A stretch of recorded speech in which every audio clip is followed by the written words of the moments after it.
Thank you. It's great to be back with you. How is everybody? Good. How is everybody? How are no. How are you?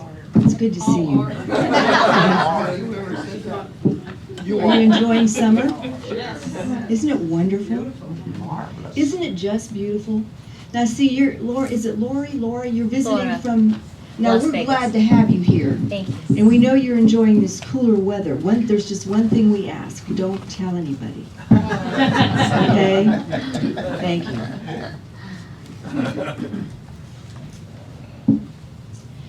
Well, when I was thinking about what I wanted to bring today, you guys have a Course in Miracles group, don't you? Yes. I was doing the Course in Miracles with the group last week, and we were on this chapter called Finding the Present. And it's been churning in me ever since. You know how it does with the Course. It kind of grabs a hold of you sort of like this sometimes. The Course in Miracles, I've been studying it since about 1978, and it's one of those books that sometimes I keep it under my pillow and other times I throw it across the room.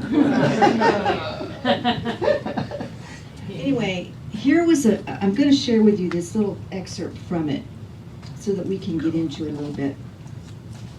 It says, if you remember the past as you look upon your brother, you will be unable to perceive the reality that is now. You consider it natural to use your past experience as the reference point from which to judge the present. Nobody does that here, do you? No. Yet this is unnatural because it is delusional. When you have learned to look on everyone with no reference at all to the past, either his or yours as you perceived it, you will be able to learn from what you see now. For the past can cast no shadow to darken the present unless you are afraid of light. And only if you are would you choose to bring darkness with you, and by holding it in your mind, see it as a dark cloud that shrouds your brothers and conceals their reality from your sight. Did you get that? And this darkness is in you. The Christ has revealed to you now, the Christ as revealed to you now has no past, for he is changeless, and in his changelessness lies your release. For if he is as he was created, there's no guilt in him. No cloud of guilt has risen to obscure him, and he stands revealed in everyone you meet because you see him through himself. To be born again is to let the past go and look without condemnation upon the present. The cloud that obscures God's Son to you is the past, and if you would have it past and gone, you must now see it not. Well, I read that and I thought, wow, that's big. I can't do that. Well, maybe. Well, with some people, yes, I can. But for those of us that have histories of abuse, that's not easy to do, is it? It sounds like it's probably the right thing to do, but it's not an easy thing to do. And so I started wondering why that is. Why, you hear me say every time I come in here that we have to let go of the past. We have to let go of the past. And it's like, why is that so hard? And I started thinking about it. And one of the things that I believe makes it hard is that in our culture, we teach us from the time we're children to remember the past. And in fact, when we go to school, what is it that we're learning? It's the past. What are we memorizing? Dates from the past. Battles, wars, conflicts from the world, from the United States, right? Do you remember having to memorize those things? Wondering why. But we do. That was how we got through history, wasn't it? American history, world history. It's all about the conflicts of the past. We grow up from the time we're little ones memorizing the past.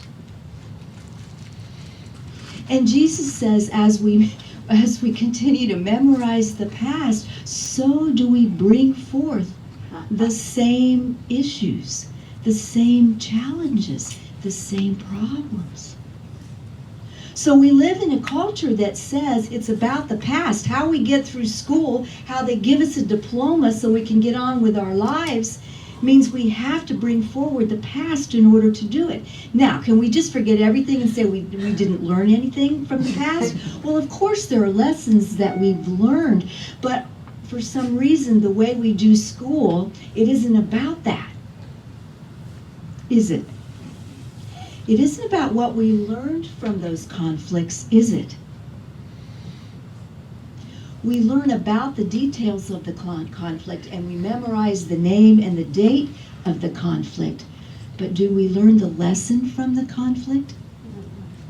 No. And what would be more valuable than that? So that we don't repeat our mistakes.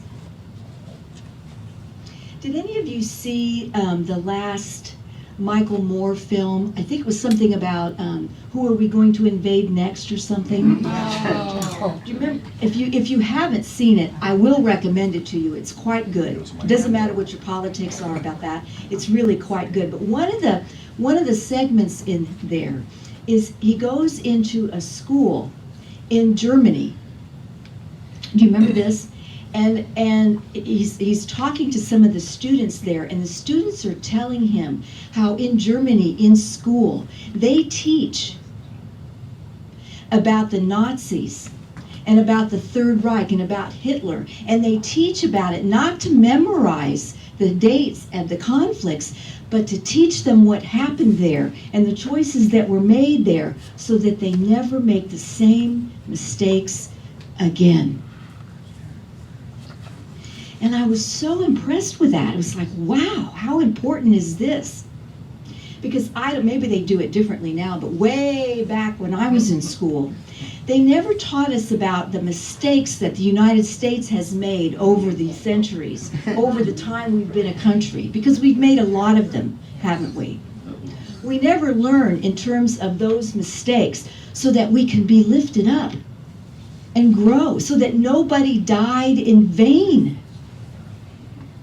It's not about making us wrong. It's about studying and learning from what we did so that we can grow and make better choices that serve us all, that lift us all up.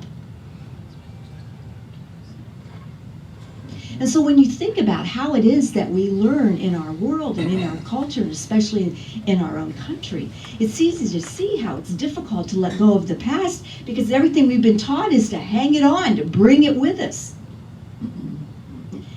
And again, it's not by learning from that past. It's just memorizing the dates. What is it, rearranging the chairs on the Titanic? And so you and I have an important task before us. It really is time to let go of the past so that we can make a new beginning here, now. Because until we do, the past colors our experience. God bless you. And it says here is that, and this was the part that I found really, really, really interesting about this. Well, I paraphrased it. I see this person as who they have been in my experience, and by doing so, it calls it forth in them now. Do you get that? If I continue to hold that person as the person who did what they did, that calls that forth in them now. Understand the deeper truth about them and speak to that place. It will either send them away because they are not at that place to accept it, or they will allow it forth. Do you get that? Questions or comments about that? Because that's big. So I'll give you an example because I've really been looking at this. You know, you've heard me talk before about my history and my history of abuse and with my father and that. My father's now 95, and he lives in and he is independent living in a facility in Ohio. So he's far away from me, but we talk on the phone almost every day or every other day. And I have found that I'm really working on all the time, letting the past go so that I can be present. And what I have noticed is that when we get into a conversation, and I'm coming from that place of the past, of blame and resentment and anger and all of that, pretty soon we'll be in a little argument, or in our conversation, or we'll be in a little like this. It never fails. But if I'm coming from a place of just talking to this 95-year-old man who I share a history with, that it's not about all the negative stuff, but it's about the fact that, this person brought me into the world. And all that stuff and he's not that person anymore. He's a 95-year-old man waiting to die. He's lonely, he's tired, he's bored, he's scared, he's all of those things. And so when we have a conversation that's just about, the weather or his tomato plants that he's growing or whatever it is, or I'm sharing with him something that's happening for me, he's very friendly, he's very present, he's very understanding. So coming from what's true in this moment of now, because honestly, that is the only moment we have. If we can be present with that, if we can allow it, when I can go there, we have a very pleasant conversation. And I can appreciate him for who he truly is. It isn't about all that stuff anymore. Now, does that mean that all that stuff was okay? No, it does not. Does it mean that I'm accepted, that I think it's okay for abusers? No. But does it do me any good to continue to live in that place, from that place? No. And that's what the Course is trying to share with us here. And that's what we have to get, because we're living in a very conflicted world. We're living in a world of a lot of angry, resentful people. Have you noticed? Yeah. So I'm going to make a comparison here that you may not have expected. Have any of you seen the movie Wonder Woman? Oh, yeah. Have you seen it? I haven't seen the new one. The new one? The one that's just come out? Have you seen it? Did you like it? It's awesome.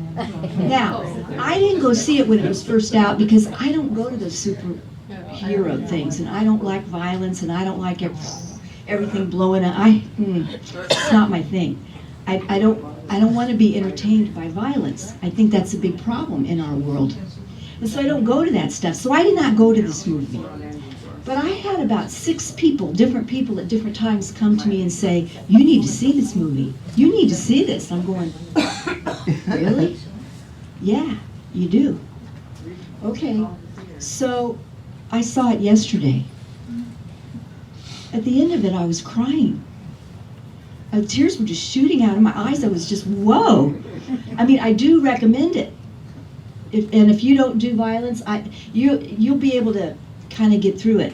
Yeah, there's a lot of violence. You know why? Because they had to make a movie like that to get people there to see it, to get the message. Sad but true. So it's very noisy, and there's all kinds of blowing things up, and just like all the superhero movies. But the point is she was the woman who plays Wonder Woman, and you see her from the time she's a child until she grows up. And she's a very conscious being, and she's a very aware person, and she's watching what's happening and what she's learning, and at the end of it, she comes to understand the human experience. And she makes a statement.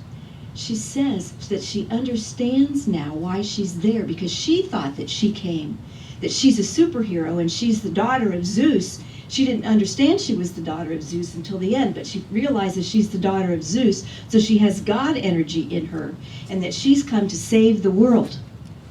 And when she tried to do that, it didn't work. And what she came to understand is that it wasn't about her saving the world. It was coming to understand the dichotomy of the human condition. She said there's both light and dark. And she said a superhero cannot fix that for anyone, because as humans we come to have the experience of light and dark, and we have to choose. We have to choose moment to moment, and isn't that our task? And so she said, I can't do that for you. I can't do that for them. And her brother, who was the dark side of the combination, he told her, he said, those humans aren't worth saving. Look what they do. Look at how they kill each other and they tear up the world. They're not worth it. But she realized, she said, oh, yes, they are. There's light in there. There's love in there. And that's my task, is to point that out, to be aware of it, to bring it forth in myself, and to call it forth in the others. Others, I'm going, okay, now there's the connection. Now, see, where can you go to get a comparison between the Course in Miracles and Wonder Woman? Hard to find. Hard to find. But you see what I'm saying there? That's what Jesus is trying to tell us in the Course. Yeah, all that stuff happened. No, it was not okay. But it's how you got to be who you are. Do you wish it on anybody else? No. Would you want to go through it again? No. But it is how you got here. Why? Because we are of the light, but we come into this human experience to claim it, and to claim it, we have to experience other than that. That's the relative world, isn't it? That's the identity of this interesting planet on which we live and have our being. And even when Jesus was here, and when all the master's teachers were here, did they have experience of darkness? Oh, you bet they did. And that's what bursts them forth, to be able to turn around and look at us and say, who you really are is light. Who you really are is love. Claim it. Choose it. Does that wipe out the darkness in the world? No, but it helps us get more clarity about our choice and what we can expect for the experience in our life when we make that choice. We all have challenges going on. I'm willing to bet if we have everyone file up here in front of us, each one of us has got a pretty good challenge going on. Is that true? At least one. Some of us have several. Some of us feel like we're in the circus doing a juggling act and haven't quite figured out how to get that third one. So what are we doing here together? Why do I bring up the Course? Why do I bring up Wonder Woman? Because to remind myself and you and all of us together that we have what it takes to deal with whatever those challenges are. And wow, it's not a moment too soon to get that, is it? You and I have what it takes to deal with whatever it is. Whether it's a health challenge, whether it's a financial challenge, whether it's a relationship challenge, whether it's a combination, because I've been seeing a lot of combinations. How about you? Wow. And then we look around at our world and see the challenge there. And what I was reminded of when I was looking at Wonder Woman yesterday was she had to deal with, this was during the time of World War II, and she was trying to get the leaders to understand what needed to happen, and they didn't. They couldn't understand why there was a woman in the room. How'd she get in here? Wow.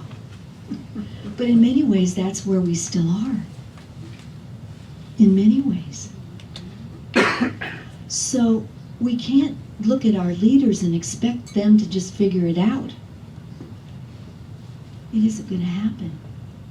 We have to figure it out ourselves. Every day, in each moment of now. And the first thing we have to understand is that that's all we have is now. It doesn't matter what happened in 1862 or 1776 or 1865 or whatever. The only way it has any importance is if we get the lesson from it. And so far we haven't done that. So let's leave it alone and move forward. Look for the light and the love in the moment, because I promise you, underneath all the rhetoric, all the bluster, all the bullying, all the lies, underneath it are scared people who feel very much alone. And the only thing they know to do to counteract that loneliness is to grab for power and control. If I control it, it's not going to hurt me. It's not going to get me. Right? Right? Questions or comments about that? And so rather than being terribly, what's the word? Depressed or discouraged about what you're seeing and hearing out there, use that energy to come back in here and begin looking at, how am I the light in this moment? How do I choose to be that love in this moment? What can I do right in my own circumstance, in my own house, with my own situation, whatever that is, because that's always the place to start. Because in doing so, you're adding more light in the world. What feels like it's kind of going this way right now, when you choose that light and love in your own experience, and when I do too, we start to balance it a little bit. How is that true? We're all one. We're all connected. Do you believe that? Yes, absolutely. Isn't that what we've been told forever? And all the religions say the same thing. If you boil every single one of the religions down, they all say the same thing. We're all one. And so if you and I are contributing to that balance, what's going to start happening? What does Jesus say in the Course? If you look at someone as the now, as the truth of now, what are you going to call forth in them? The truth of now. And if you're looking at it from the place of anger and resentment, from the past, from our abusers, and we look out there and say, yeah, there's another one, what are we going to call forth? More abuse. We are powerful beings, my friend. That's the point. That's the Jamie just bought this. Can you tell? It's brand new. It just came from Amazon. Can you notice? He's looked at this a few times, hasn't he? Every time I look at that, I'm just amazed at the way it looks. So, Is it? That actually says Jesus on the front. It's I've a never Course seen in one that Miracles says that. that survive. that's right. I've never seen one say that on the front. This is Jesus on the front. I've never seen That's that on pretty the cool. front of any of them. Did you make that? Did you put that on there? No, I got it from Australia. Oh, it's an Australian version. Well, they figured it out before we did, didn't they? I've got a lot of different copies of it since the 70s. Yes. And I never saw that. seen I never did either. But the point is, whether it's the Bible or the Course in Miracles or the Quran,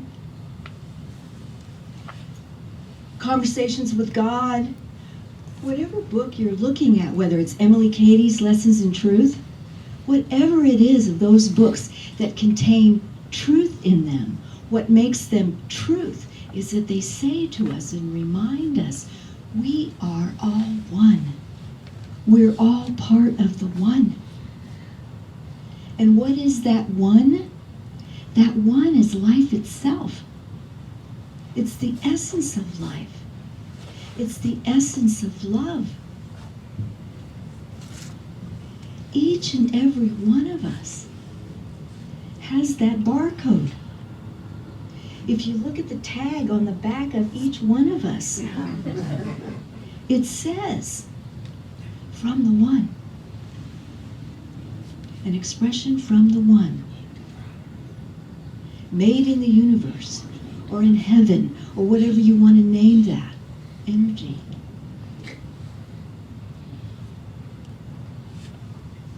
And that's what we have to remind each other and ourselves. Number one, when we get up in the morning and look in the mirror, can you do that? Can you say, oh, there's my part of the one.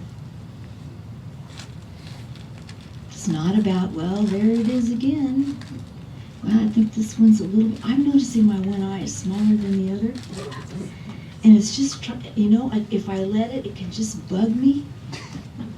But you see what a huge distraction that is from seeing past the fact that one eye is smaller than the other, to looking at those eyes and what eyes those are that are looking back at me. Don't we all get caught up in the bags under the eyes rather than seeing the truth of us, which is what eyes those are looking back at us? We miss the miracle. We miss the truth of us. I wonder if I should have that surgery that lifts my eyelid, you know, so I can look like this. I miss the point, don't I? The point is whether I have sagging bags under my eyes, or my eyelids are drooping, or there's one's bigger than the, or whatever it is. The truth of it is the eyes that are looking back at me are the eyes of the eternal. The eyes of love, the eyes of life, the eyes of oneness. And we live in a world that's all about the distractions.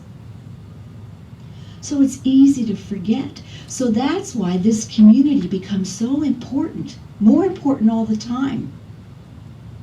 Just because it's a focal point for remembering the truth of who we are together, that we remind each other when we forget. With our songs, with the daily word, with the speakers that come to share with you.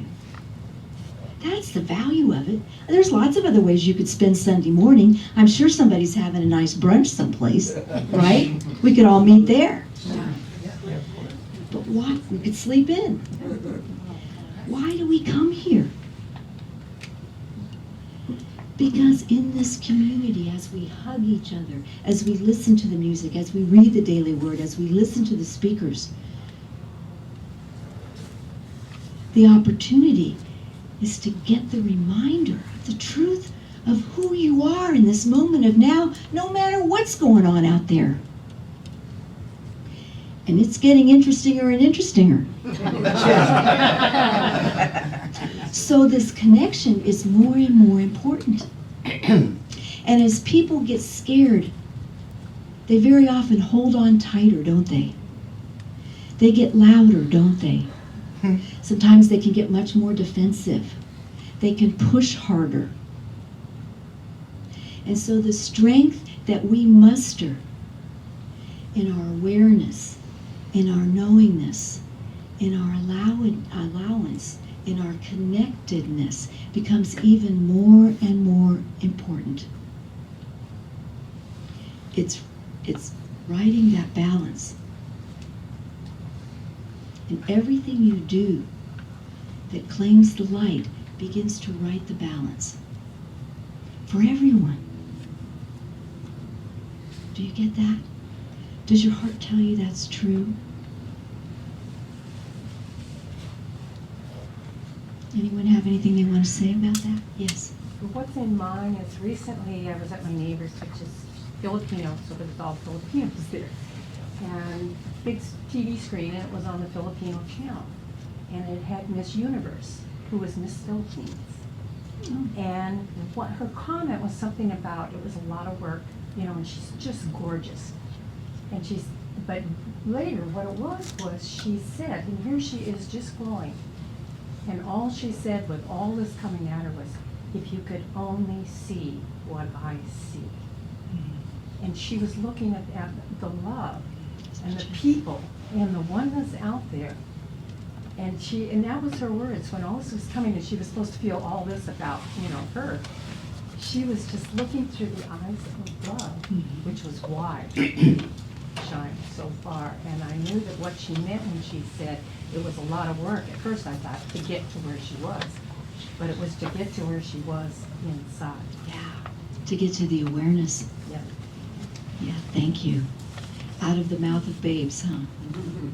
And if we're listening, it's always there. If we're listening, if we're looking for that. Yes, Marilyn? Well, earlier on, I came to recall the part in the Bible where Jesus did his baptism, and then the dove came down and God said, Holy Spirit, "This is yeah. my son with whom I am well pleased." God is saying that all the time to every one of us when we look in the mirror. That's God inside looking. I'm well pleased with you. Yes, All my friends. indeed. Thank you. And we came in that way. That's part of the tag, too. Who made it? If we look at our tag, God is saying, and I'm well pleased with you. There isn't anything you have to do that could get you more loved and accepted than you are right now, than the way you came in. Think of the money you could have saved had you known this, or been aware of this. Good tattoo, Good tattoo. right there in the back. Yeah, indeed, because it's the truth. It's already there. It's already there. And that's the thing. Why is it so difficult out there? It's because the world at this point, so it seems, is being led or being run by folks who don't know that, who haven't remembered that, who aren't aware of that. Do they have the same tag? Yes, they do. But they're not aware of it, and we can relate to that because I'm willing to bet it's true for me, might be true for you, that I've had moments where I don't remember that. I've had a lot of them. And I've made choices out of fear and doubt and resentment because I wasn't remembering. Well, what we have in our world are folks who are in a position to affect a lot of people's lives because of the kind of wealth they have, because of the stature where they happen to be, in terms of control and power and all of that. They have the ability, with the choices they make, good, bad, or indifferent, affect a lot of people.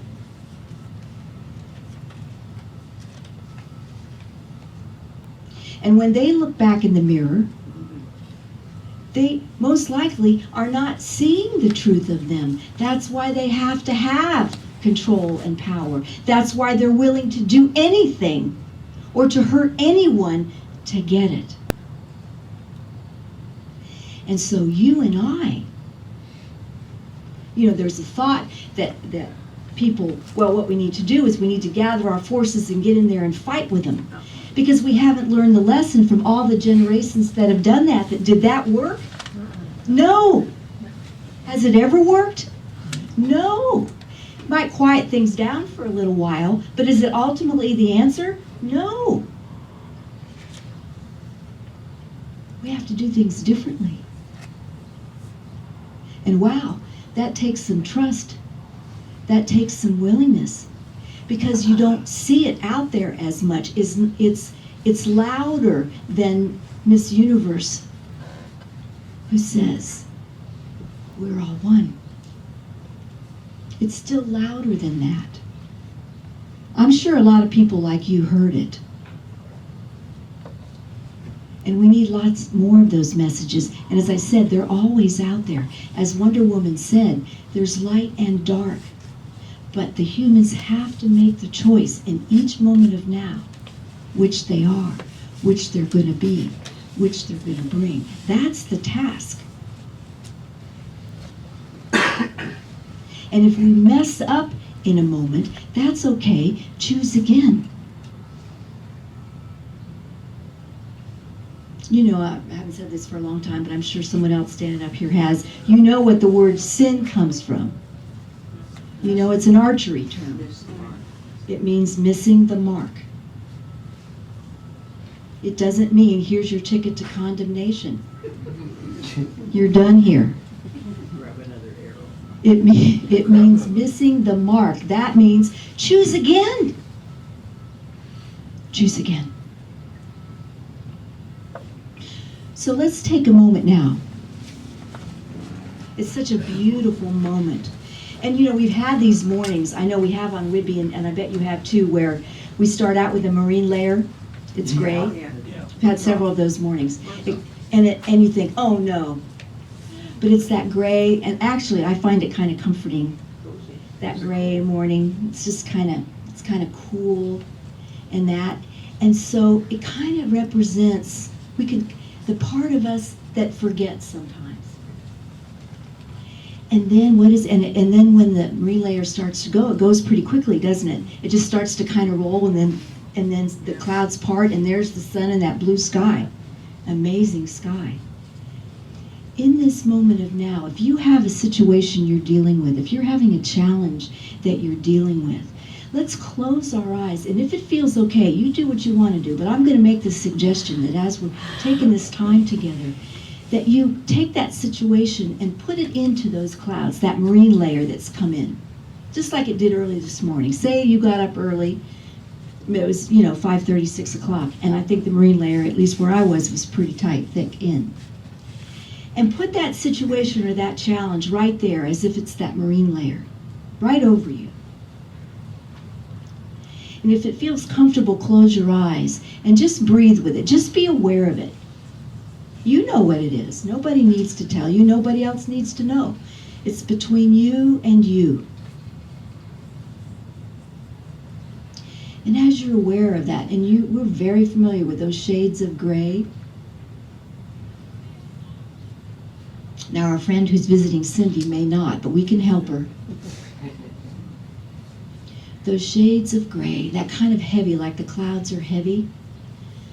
Let that represent this situation for you, this challenge for you.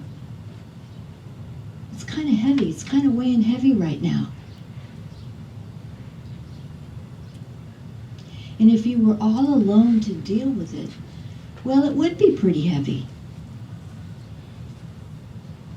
If it was dependent on your thinking and your awareness just by yourself, it would be pretty heavy.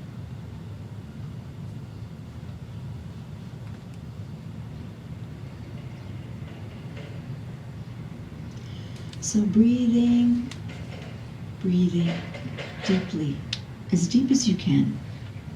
Breathe from your belly button. And then breathe from your knees.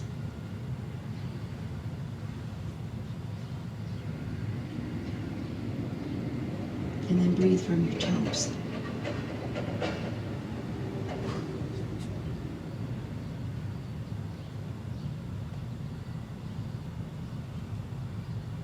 Breathing and allowing, that's our task. Breathing and allowing. And as you breathe, let's consider this idea that the eyes that are looking back at us are the eyes of love. The eyes of God, the eyes of all that is. The eyes of divine essence. Whatever you name that truth of you.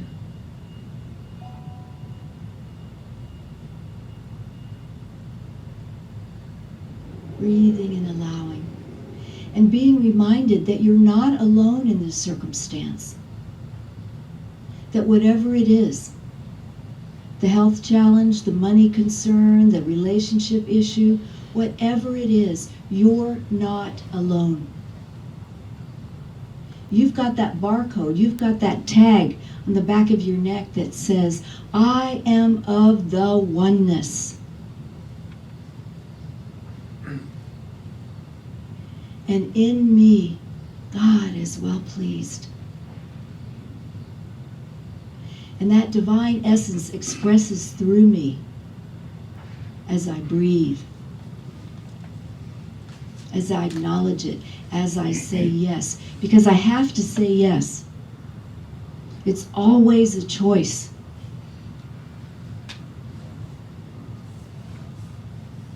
And so in this circumstance, in this scenario, in this whatever's going on, I choose to remember my oneness in divine light, in divine love, in divine order, and therefore it has a way in, a window in to this circumstance.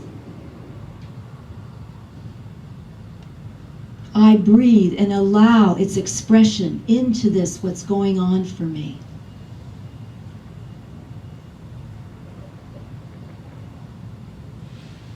And I'm not alone.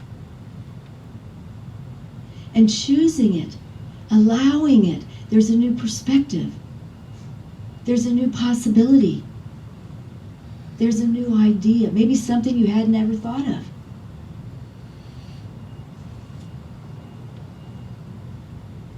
If it's a healing thing, remember that God, that love, the divine order is in the illness, the sickness, the tumor, the arthritis, the whatever it is. If it's a money situation, remember it's God's money. It's not yours. It's God's. Divine One, show me. Show me what to do. It's yours. If it's a relationship thing, remember, we're all God in expression. Call it forth. Call love forth. Call divine light forth. Express through this situation, through this conflict, through this misunderstanding.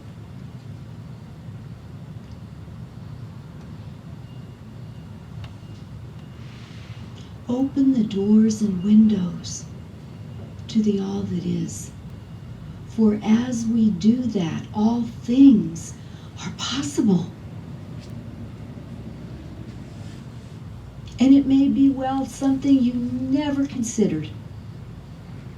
For God's vantage point is so much larger than ours.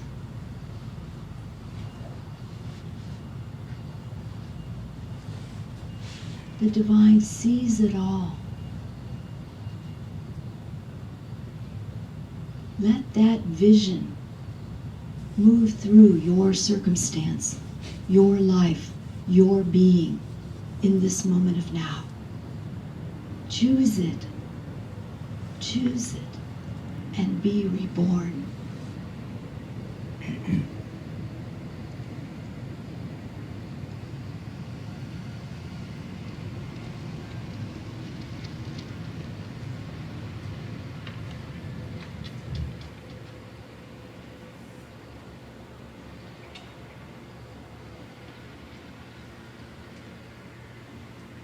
And from this holy place, from this sacred place of awareness, there may be others who could use this reminder right now.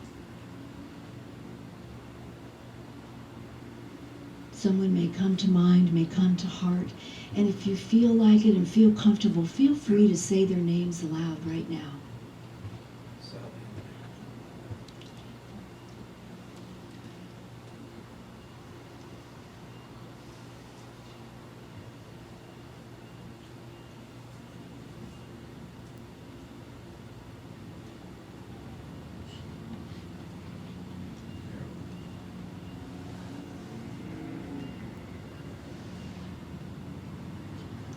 And I have been reminded that there is a couple that's missing in Canada. And you can say, There is a couple, her name is Sophie and his name is Greg. And the mother contacted me to help find the couple. And the Canadian government doesn't really want to do anything. They only give them like 3 people. And they're from Australia. And they need our prayers to find the couple. They only found the backpack and a shoe in the water and a pair of sunglasses on a rock. So I think we need to pray so they'll be found. yes. So we hold Sophie and Greg and the people who are looking for them, and Sophie and Greg's family, and thank you for bringing it to us. And anyone else who can use that light, the power, the presence, the almighty of the divine, bringing it forth and into our world. into our country, into all the countries, into the leadership of all the countries, into all the people. The reminder that we're all one. All forms of life in this moment of now are lifted up in this blessing. And for the opportunity to be reminded, we are grateful. And so it is. Amen.